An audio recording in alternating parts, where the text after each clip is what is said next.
My name is Tricia Bent-Goodley, and I'm a professor of social work here at Howard University. I'm a New Yorker, and so I came here to Howard University 15 years ago, having been a practicing social worker in New York. And I have 3 brothers, and so I kind of always saw myself as one of them in a lot of ways. I'd always looked at race. I really had not focused on gender.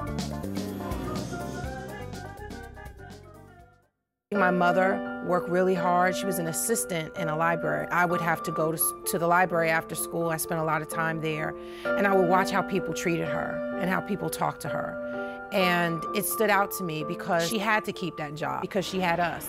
Being in graduate school, and one day one of my professors, it was a white woman, and she was teaching a class on women. And she made a comment about women having never worked outside the home before the 1920s. And I asked her, what does she know? Or I didn't ask her that quite directly, but I talked about the fact that Black women were forced to work outside of the home coming to this country. And she said to me, I don't even know what you're talking about. There's no scholarship about that. There's nothing out there about that. I sat and looked at some of the other Black students in the class. Nobody said anything. She had said in the class, if you have real scholarship, come and bring it next week. Other than that, you need to just stop.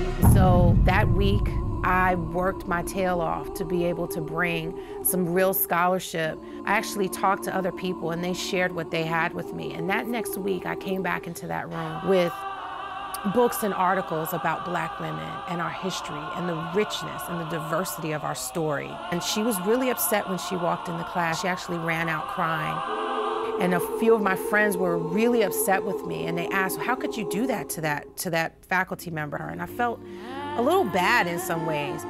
Well, anyway, I went out and I was walking down the hall one day, and the only Black professor in the school pulled me aside and said, come, let me talk to you for a minute. And I knew I was in trouble. But when I went into his office, he said, I just want to say thank you for having the courage to do what you did.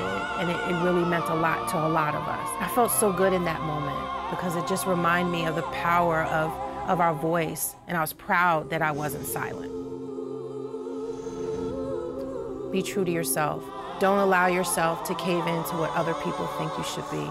Be true to who you are. God's given each of us something amazing, and it's up to you to decide how you're going to use that. But by doing that, we also, in the end, can't be denied. That has to be what's firing you to be able to go out there and handle it and get through it. Makers.